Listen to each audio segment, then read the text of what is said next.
Haleluya. Amina. Unajua mimi nimekuwa mchungaji kwa miaka mingi na nimekutana nao wengi sana ambayo nikiangalia naona kabisa yanatishia usalama, yanatishia uhai wa kanisa, yanatisha. Sema amina kanisa. Amina. Semeni amina. Amina. Hebu niwaulize swali dogo rahisi, dogo kabisa, jepesi. Nisamehe nitakapokuwa nafundisha, nitawasaidia tafadhali mtaili. Mliotoka Katoliki, kuna kwa Katoliki kuna siku kuu ya mazao. Mnaifahamu? Sio malimbuko, sio mazao na wao wanani, mnabeba mazao mnapeleka kanisani. KKT. Siku ya mavuno. KKT unafanyaje? Ndio siku ya mavuno. Siku ya mavuno. Mnafanyaje mnapeleka kule? Inakuwa kwaje? Mnapeleka mavuno. Kama mkivuna mavuno yenu ile asilia fulani mnachukua mnapeleka wapi? Sasa, wanaoma ni nini? Siku ya mavuno hiyo mnapeleka wapi? Kanisani. Wale huwa makatekista, mapadre, masista huwa mnawaambia nina gunia 7 nyumbani, njoo chukue kama mavuno. Mnawaambia nini? Nani alishakumwambia sister au padre, kuna gunia 3 hapa, njoo fuata? Hivi si walokole wachungaji mnatumaka sisi ni njaa sana? Nawauliza, mnaona sisi tuna njaa sana? Mbona mmenyamaza kimya? Unakuta mtu anampigia mchungaji, kuna zaka yako hapa, kuna malimbuko yako ya mahindi, njoo uchukue. Hivi unamwambia ndio uchukue mahindi mfano? Jamani, nafundisha tohara, niangalie vizuri. Amina. Unamwambia njoo uchukue mahindi mfano? Hivi ni sahihi kumwambia mchungaji hata kama ndio una gari sawa, ni sawa, unaona lakini sikiliza mstari una sawa, ni sahihi. Kwani kule Katoliki wale washiriki wote wote wanaenda kanisani wote na magari na wengine wanakodi mkokoteni, wanabeba kwa mahindi wanapeleka wapi? Wapi? Kwa nini hiyo tukienda sisi washiriki mchungaji na malimbuko yangu gunia 3 mambo yafuate isa karibu hii inakaa vizuri. Hatutaki wewe niache na hayo, ndio nauliza moyo sana. Unaogharibu. Halo. Nasema halo. Sema amina. Sema amina. Namtaini mtu hapa. Amina. Wapendwa, ngoja niwaambie kitu cha muhimu sana. Kuna mambo unaweza ukayafanya ukahisi kwamba ni mambo ya kawaida, lakini yanakuingiza kwenye mtego, yanakuingiza kwenye tatizo. Hii ni madhabahu. Mtumishi wa Mungu anapaswa kuheshimika. Yesu anasema hakuna aliye mwema isipokuwa ni Mungu peke yake. Amina. Kwa wengine maana anayepaswa kuheshimiwa ni Mungu peke yake. Kumbuka wewe ungekuwa Amos, usinipa hayo mahindi. Unalipa mahindi kwa sababu mimi ninamwakilisha Mungu. Na lazima ujue kuheshimu huyo Mungu ninayemwakilisha. Kwa nini usimpigie simu? Ukampigia simu kuna mahindi hapo kama unataka kumsaidia Grace, umeona Grace na unga wa kula. Ukimwona Grace kuna majanja, lakini ana janja, ukimwona ana janja kwa hiyo. Unaona kuna janja kwa hiyo msaidia mahindi. Ukimwambia Grace ndio kama mahindi sawa. Grace ni mtu wa kawaida, unataka kumsaidia ni Grace. Ni sawa jamani? Lakini inapofika mahali unapomwambia mchungaji, nisema ulipa kidogo ujiulize, huyu ni nani anayemwambia? Sawa, tuko pamoja. Yaani wewe unataka ubebe gunia lako la mahindi au unasikia sasa mchungaji na mahindi yako kuniambia kila siku la kusafirishia. Kwa hiyo mchungaji sasa nipatie kwenye bodaboda ndio kulipa huku. Semeni amina. Hamtaki tena. Niondoke Iringa. Na mpango kwa Kigoma. Unasikia Mungu anatuma Kigoma kwenda kuhubiria wahuduma. Unaanza kusikia sauti ya Mungu. Naomba nielewe vizuri. Hapa nitamwacha na mchungaji wewe. Wewe ufanye nikaongea na Warundi kutoka Burundi kwa mpakani. Nasema mimi na kanisa. Bwana asifiwe sana. Haleluya. Nitakuwa karibu pale Kahama na nyewe. Kahama pale na Kigoma sio mbali sana. Tutaenda pale kwa karibu. Wewe nasogea tu. Sema mimi na kanisa. Sasa hamtaki kweli. Wacha niwapelekea watu wengine ukweli wa Mungu.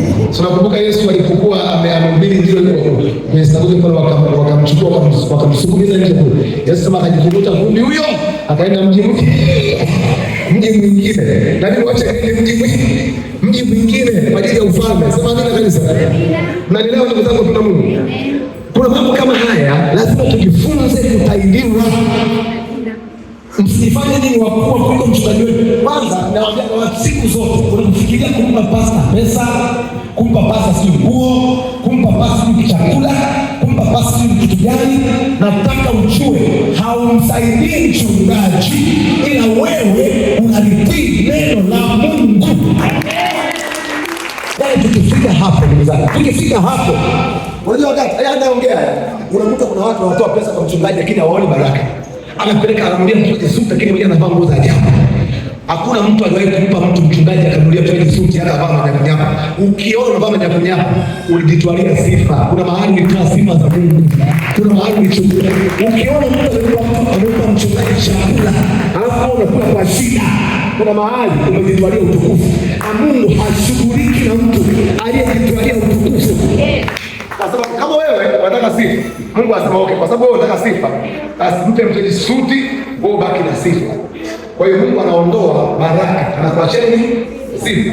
Na unajua Mungu ashei sifa zake na mwanadamu. Kwa hiyo ikitokea tu hata umempa pasta fedha, alafu unajisifia kwa watu, unajua ile pasta ile suti nimemnunulia mimi, tayari huna cha kwako kwa Mungu tena. Kwa sababu wewe unataka sifa umepata na umetoa sifa za Mungu. Mungu hawezi kuingia hapo tena, kwa sababu Mungu hashei utukufu wake na mwanadamu. Hapa mnaongea na nia ambao unasema kwani natoa sana sioni baraka, nalipa zaka sioni baraka, nalipa kwa uaminifu sioni baraka. Mtu mmoja anasema hata mmetoa hamjapata kwa kuwa mmetoa vibaya. Unajua unaweza kuwa unatoa kwa ukamilifu zaka kama ni milioni moja unatoa 100,000, lakini mwisho wa siku unawaambia watu kanisani, unajua mimi pale kanisani ndio nalipa zaka kubwa kuliko watu wote. Kwani unalipa zaka kwa kuliko watu wote? Sasa na maisha yako sasa na Mungu alibariki. Kwa nini watishie watu maisha? Na wengine mwatishie watu lakini wote moyoni unasema mimi ndio pale Konki Master. Unajua kanisani sio kama kwenye timu ya Yanga na Simba. Kwenye timu hizi kuna mastreka.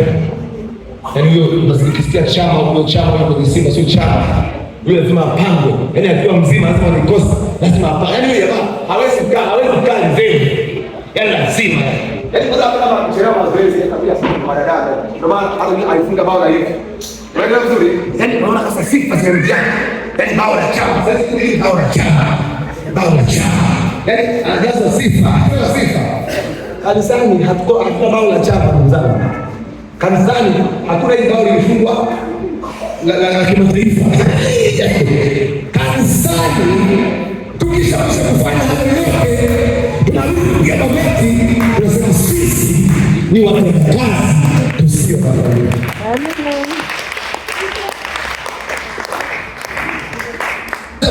Amina. Nimekuja kutahiri moyo wako. Mungu aondoe kiburi ndani yako. Inawezekana haya ndio yanakunyima nafasi ya kwenda mbele, ya kufunguliwa milango ya baraka, ya kupata uponyaji, kwa sababu ya kiburi cha uzini, kiburi cha mali, kiburi cha uzuri, kiburi.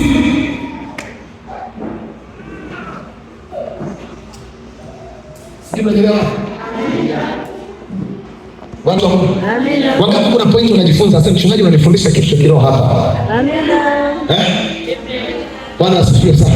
Amina. Haleluya kanisa. Amina. Yes, siku moja nilikaa kanisani akamkuta mjane mmoja anatoa sadaka senti 2. Alafu akamwona tajiri mwingine anatoa mabibi pale. Anamwaga kanisani. Alafu yule anatoa bibi. Anajipiga kifua na mbele anasema mimi ndio natoa. Unafikia alipiga kifua kwa anaanza sauti. Yesu alimwonea kutokea wapi? Alimwonea kutokea moyoni. Anajidai nini? Alafu akaja mjane mmoja aliye senti 2 kwa unyonge na unyenyekevu. Anasema mimi Mungu mtu mnyenyekevu, ni mtu mnyonge, sina kitu, natamani ningetoa hata 3,000, lakini Mungu sina. Anaongelea moyoni, sina mimi. Nina senti 2 tu hii, Mungu ipokee Bwana. Kama unaweza kunipokea, nipokee na hii senti 2. Biblia sana Yesu alimwangalia mjane na kumwangalia tajiri, akasema mjane huyu ametoa zaidi kuliko wote waliowahi kutoa. Unajua nini tafsiri? Tafsiri, Mungu haangalii namba, anaangalia moyo uliokuwa ndani. Angalia ukubwa unachokifanya, anaangalia unyenyekevu uliokuwa. Unaweza ukaamua. Hii jambo linawatesa na Wakristo. Wewe unaona kama asasi. Ushaona ambaye ni mbaya. Mimi nimejenga msikiti Ijumaa. Unaweza kusikia? Amejenga mlokole ile kanisa. Nasema angejenga msikiti mlokole mmoja jamani. Mlokole kwanza hayuko mlokole kupeleka pesa mmoja. Yaani mlokole mmoja anasema ndio kiwanja na pandisha kuta, najenga msikiti na pandisha kuta mwenyewe na ezeka mwenyewe, nafanya finishing na kabisa mchungaji. Huyo mlokole akitokea hiyo siku na mwagea chupa kizima cha mafuta. Chote kitapata. Yaani namuogesha, sio namuogesha mafuta. Yaani namuogesha mafuta ya upaka. Akitokea, akiwahi kutokea kwenye enzi zangu za mchungaji wangu. Akatokea mtu. Akasema mimi namjengea Mungu nyumba, na ardhi, najenga kiti, napandisha. Ukamaliza. Sio hiyo kanisa, hata kama mchungaji tunajenga. Ukajenga wewe peke yako. Ukamaliza nyumba ya pasta. Ukasema pasta nimekujengea nyumba mpya. Iko huko nyumba nzima kwa moyo wangu mimi na familia yangu, tunakabidhi funguo hii. Hii nyumba imegharimu bilioni 200. Tunakabidhi funguo hii na kulangia mafuta nzima. Na nitakufanya ndafunga siku 21 bila kula na mtu. Na kaza kwa ajili yako. Siku 21. Sema mambo kazi ilikuwa. Na mambo mtu mmoja tu abarikiwe. Siku 21. Sitaenda nyumbani sana leo. Kama vile kama na mimi bageti, nipe na godoro, nakuja hapa. Ndakaa hapa. Si wewe umekuwa nyumba mimi nimekuta kwa chakula chapa. Wewe ndio uko hapo. Na ndio maana wale bageti jana na mimi wanazo maskini. Matajiri wala jana. Ukitaka kwenda ndani na wewe maskini. Tena kama sana. Lakini tukiwa tajiri, kwa sababu masa baki. Hivyo unashika kuangalia tu. Sasa ukijenge nyumba nyingi ndio kama hata nyumba ile Yerusalemu. Umenipangia nyumba 200. Kuna njaa. Sasa kwanza naipiga picha hapa kana ya mtu mkali. Ndio njaa tunaangalia. Endelea kuomba. Endelea kufunga. Unasikia vizuri? Nikiangalia tayari suluhisho. Unaendelea kuzungumza. Unanisikia? Bwana asifiwe. Bwana atazungumza. Haleluya. Huku kugumu mtu kumjengea nyumba Mungu peke yake. Akamjengea peke yake. Haiwezekani, ni ngumu sana. Ni ngumu mno. Lakini nenda huko duniani kwa watu mataifa wanajenga nyumba. Wanapandisha kuta. Wanajenga nyumba ya watumishi wa Mungu.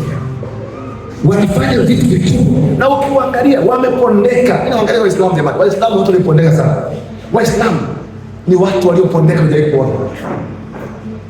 Waangalie hizo wanachinja ng'ombe zao. Ni wachoro jamaa. Wamegawa nyama. Angalia Pasaka ya Wakristo kama ataalika hata jirani mmoja kwenye ubabo wake. Angalia. Lakini angalia ile nyama kumekula mpaka wengine mmekula. Hapa sema kula nyama ndani. Msijifanye watakatifu mkikula nyama za msikitini wenyewe. Semeni amina. Bwana asifiwe sana. Haleluya. Wanachinja na wanagawa. Hawana mambo mengi. Mioyo yao imepondeka. Sasa sisi tunajua tunaenda mbinguni. Tunaelea mbinguni. Unajisikia kiburi kinaenda mbinguni?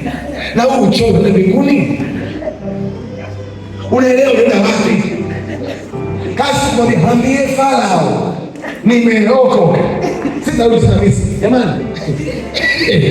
Kuna namna tunataka kupona mioyo yetu itengenezwe, igeuzwe, ifanye upya tena katika ufalme.